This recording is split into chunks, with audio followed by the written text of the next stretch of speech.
بسم اللہ الرحمن الرحیم۔ السلام علیکم۔ ایک فتویٰ جس نے مسلم تہذیب کو جہالت کے کفن میں لپیٹ دیا۔ ناظرین اکرام، پرنٹنگ مشین جرمنی کے ایک سونار گوتنبرگ نے 1455 میں ایجاد کی۔ اس وقت مسلم تہذیب تاریخ کے عروج پر تھی۔ عثمانی خلافت کی عظیم سلطنت ایشیا میں شام، عراق، ایران، آرمینیا، آذربائیجان، اردن، سعودی عرب، یمن، مصر، تیونس، لیبیا، موراکو تک اور یورپ میں یونان، Rome, Bosnia, Bulgaria, Romania, Estonia, Hungary, Poland, Australia, Crimea تک پھیلی ہوئی تھی۔ جدید دور کے تقاضوں سے قطعی طور پر ناواقف مذہبی علماء نے فتویٰ دے دیا کہ پرنٹنگ مشین بدعت ہے، اس پر قرآن اور اسلامی کتابوں کا چھاپنا حرام ہے۔ عثمانی خلیفہ سلطان سلیم اول نے پرنٹنگ مشین کے استعمال پر موت کی سزا کا فرمان جاری کر دیا۔ مسلم ممالک پر یہ پابندی 362 سال برقرار رہی۔ ہاتھ سے لکھے نسخے چھاپا خانے کا مقابلہ کیسے کرتے؟ کتابوں رسالوں کی فراوانی نے مغرب کو جدید علوم کا سمندر اور مسلم تہذیب کو بنجر سوچ کے جوہر میں تبدیل کر دیا۔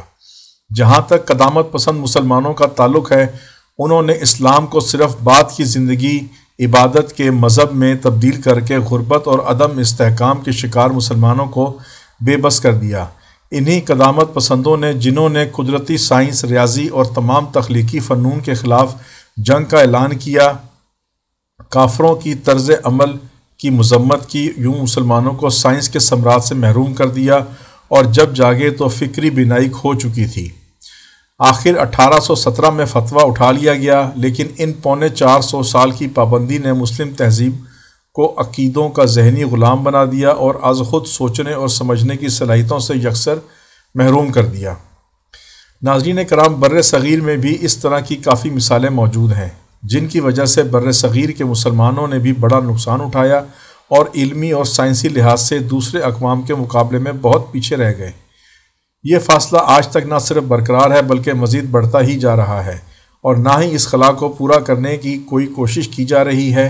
مقام حیرت ہے کہ مسلمانوں کو اس تہذیبی زیاں پر ملال بھی نہیں، نہ ہی یہ تاریخ نصاب میں پڑھائی جاتی ہے کہ نئی نسل سابقہ غلطیوں سے کچھ سبق سیکھ سکے۔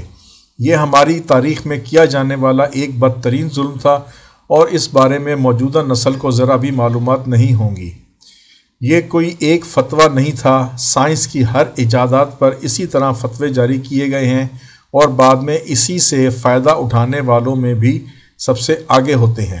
ناظرین کرام، ہر اچھی اور بھلائی کی بات دوسروں تک پہنچانا نیکی اور صدقہ جاریہ ہے۔ ناظرین کرام، اگر ویڈیو پسند آئی ہو تو لائک کریں، سبسکرائب کریں، بیل آئیکن پر کلک کریں تاکہ ہر نئی آنے والی ویڈیو کے بارے میں آپ کو مطلع کر سکیں۔ شکریہ، اللہ حافظ۔